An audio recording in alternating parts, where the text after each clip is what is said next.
Pascal Lereste, bonjour. Bonjour.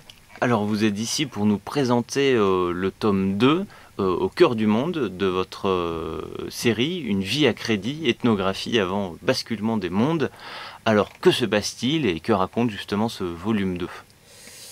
Alors comme je suis ethnologue, je suis évidemment intéressé à toutes les questions sociétales et dans cet opuscule où je promène mon personnage fétiche Franck Lombard. Donc Franck Lombard qui a 28 ans hein, dans ce tome 2 Au cœur du monde de la trilogie Une vie à crédit, avec ce sous-titre Ethnographie avant basculement des mondes, eh bien, j'emmène le lecteur en Europe de l'Est. Je l'emmène en Hongrie, notamment en Hongrie où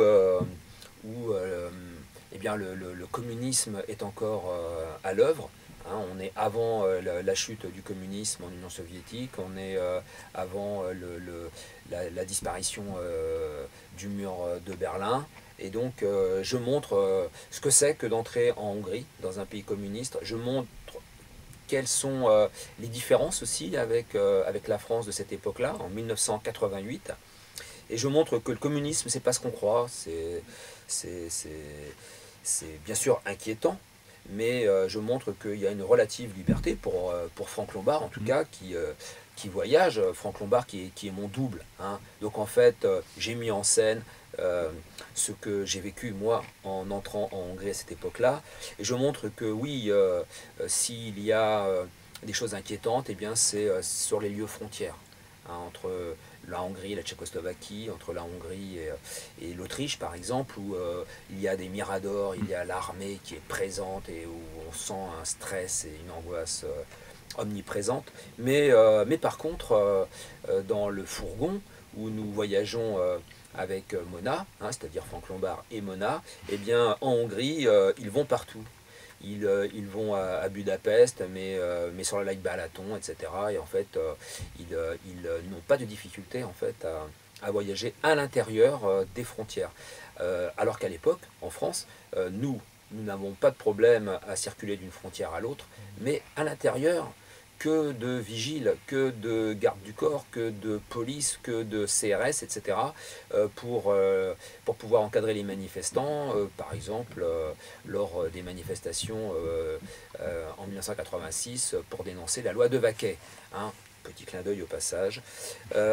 Donc je montre les différences et je les montre pour inviter le lecteur aussi à s'interroger aujourd'hui sur la manière que les Hongrois, par exemple, ont de traiter la question des migrations. Et je montre aussi que finalement les différences qui existent à l'époque entre l'Est et l'Ouest de l'Europe, eh bien, ces questions-là, puisqu'elles n'ont pas été traitées socialement, puisqu'il n'y a pas eu une Europe politique, une Europe sociale qui s'est constituée, eh bien, à la faveur de questions un peu rugueuses, eh bien, évidemment, on voit réapparaître toutes les différenciations entre États-nations.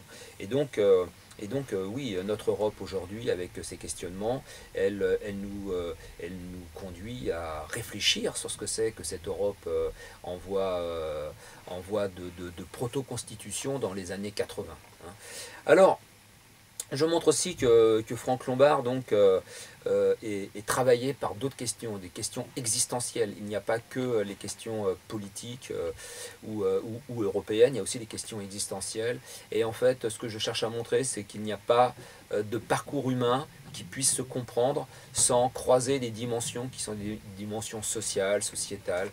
Et donc les dynamiques à l'œuvre qui permettent la constitution des sociétés, des États, sont aussi des dynamiques qui sont à l'œuvre pour l'élaboration des individualités. Hein. Les processus d'individuation croisent aussi les réalités sociales et sociétales. Au cœur du monde, pourquoi au cœur du monde? Eh bien parce que j'emmène mon lecteur, comme on le voit sur la couverture, je l'emmène à Venise et je l'emmène en fait à s'interroger sur cette Europe qui a été le centre du monde.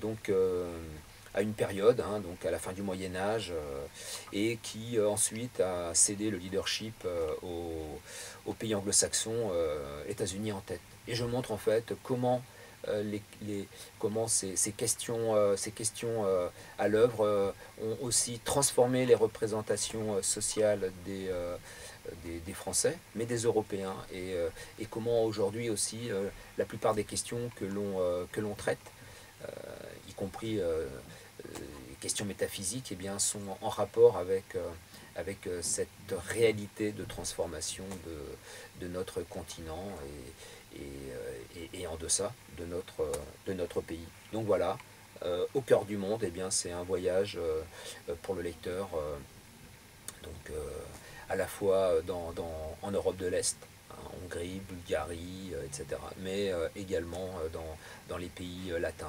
Italie, Espagne, Portugal.